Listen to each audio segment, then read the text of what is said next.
Okay. So just for a little bit of, let's take the piss.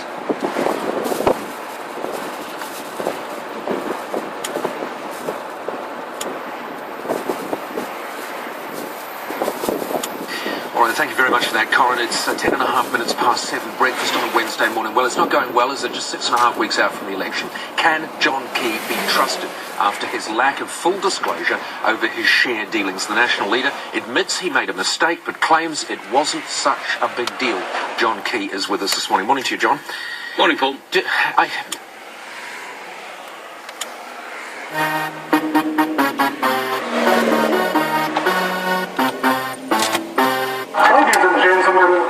Welcome to the John Key Festival.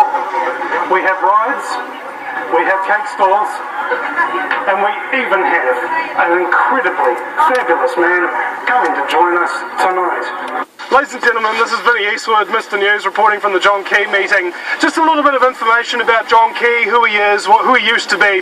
He worked for 10 years in the New Zealand Foreign Exchange as a derivatives trader, and I think that during the 80s stock market crash, he sold a large quantity of New Zealand dollars and made a significant amount of money off of that.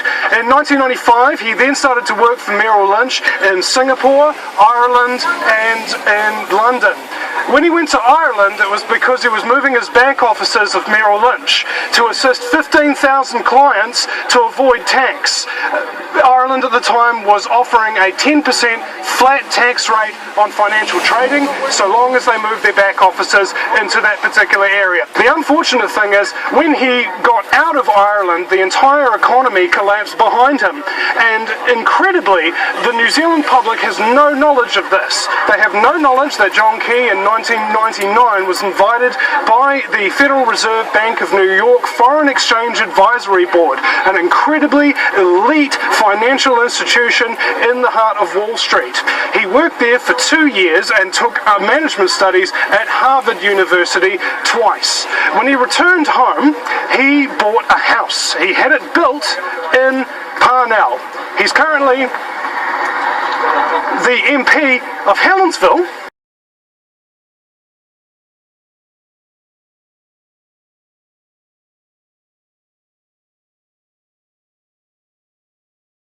And yet he lives in Parnell in a $5 million mansion, which he calls, wait for it, the house that Merrill built. Now, he even admitted on breakfast television that derivatives, which he was a specialist in, were one of the chief causes of the 2008 financial crisis, of which he was a part. He's admitted this. So, in 2008, we elected John Key to save us from the debt crisis that he helped cause. And what did he do once elected to help save us from this debt crisis? You guessed it, he borrowed more money than all previous Prime Ministers in New Zealand history combined. We've gone from $8 billion in debt to $60 billion in debt, plus an extra off-the-books $112 billion of derivative debt. And that is a 2011 figure. It could conceivably be much higher than that. John Key has a number of blind trusts that he put a lot of his wealth in after, of course, leaving Ireland. And the reason why John Key knows what's in his blind trusts, the reason why he let it slip one time while he was a little bit pissed that he owns a winery, is because he actually has 2 trusts. One blind and one not so blind that mirrors the other one. So, when we're talking about John Key, it is imperative to remember he is not a New Zealand Prime Minister at his heart and at his core. He is a Wall Street banker at his heart and his core, and the New Zealand Prime Minister is simply his current job title that he has on his desk. He's still working for Wall Street, which is why he will not let this country get out of debt until all its natural resources have been concealed and destroyed and given away to the foreign bankers that truly pull his chains.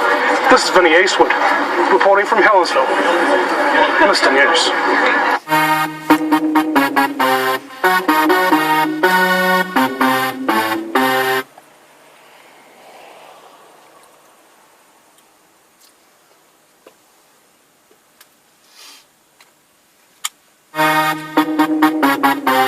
Ladies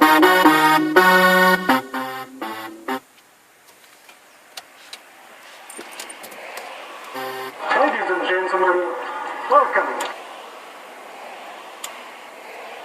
All right, thank you very much for that, Corin. It's 10 and a half minutes past 7, breakfast on a Wednesday morning. Well, it's not going well.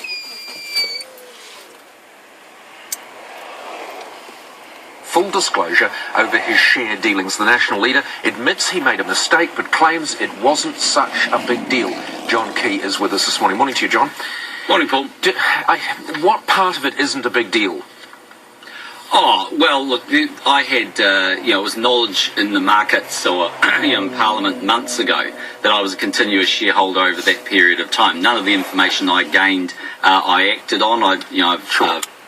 Yes, this is how his constituents agreed that the door was locked. She had to unlock the door when he went up there. It's not just a walk-in type thing. And he's not even invited in to have a sit down or nothing. Bit of a shocker.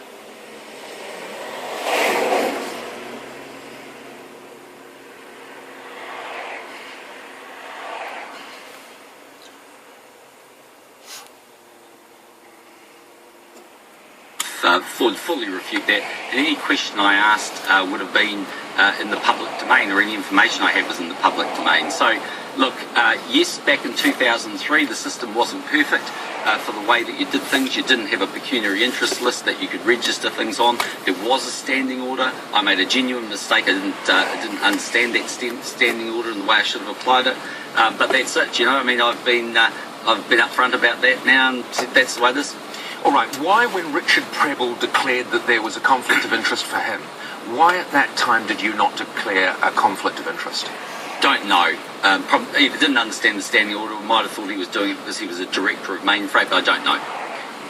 You don't know why it didn't jog your mind? You don't It know doesn't jog why my you It doesn't didn't actually think- jog my memory him doing that. That was 5 years ago in the select committee.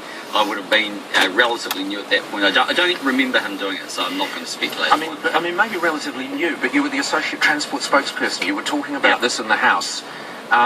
You're questioning Michael Cullen on this.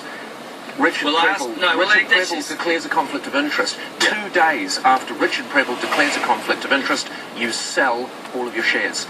Well, actually, on the facts that we have, because there was a couple of select committees there, but if you're talking about the one in particular with Richard Prebble, I haven't gone and checked that. I think the situation is, if that's the one on the 11th of June. Yeah. Okay, yeah, well, I'd issued the instructions to the brokers to sell the shares on the 9th of June, so I would have thought they'd been sold. But in actual fact, they were sold 2 days later. It's not a good look, is it? No, half of them got sold at that point. But look, Well, I'm not arguing. 50,000 was sold 2 days later, but you don't want to be blaming the state of Parliament or your broker or anything like that. That's exactly right. The point is, I didn't apply the standing order when I should have. That was a genuine mistake. I admit that mistake.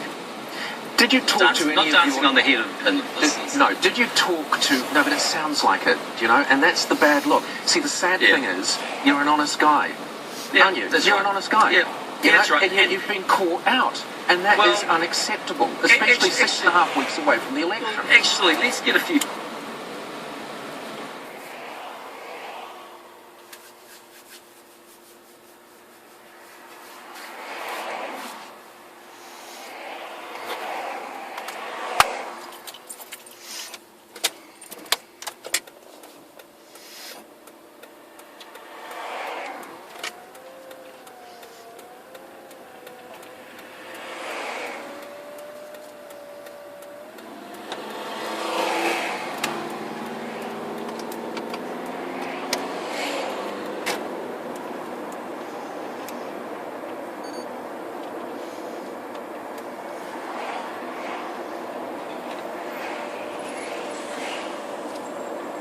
Facts right. What's been happening is 6 months ago, at a minimum, Helen Clark was out there with information where she couldn't reconcile, she says, the version of events between Owen Glen and Winston. But these aren't the facts. We're not talking about Helen Clark. We're talking about John Key. I'm not talking about Helen Clark.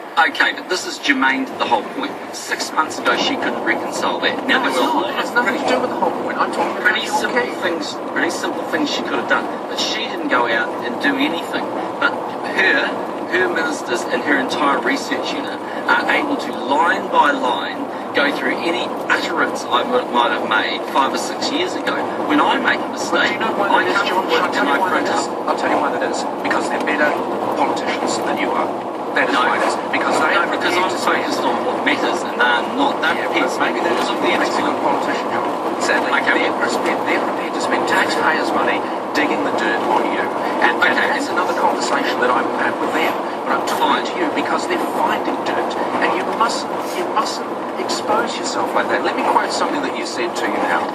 This will be a nightmare for you. Actually, it's not too bad.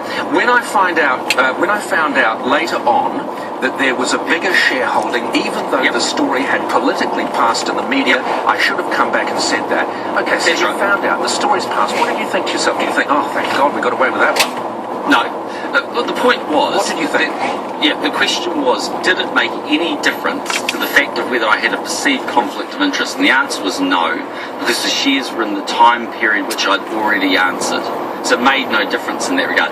If I had 30,000 or 100,000, it didn't make any difference to whether there was a perceived conflict of interest. No, but it's not the and I agree with you. The conflict of interest aspect is tiny and actually insignificant. At the end of the day, you lost money on it.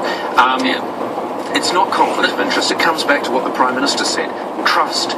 It is such a bad look for you. Why couldn't you have just called a press conference and said, look, I actually misled you. I didn't intend to mislead you. I had more shares than I thought I had.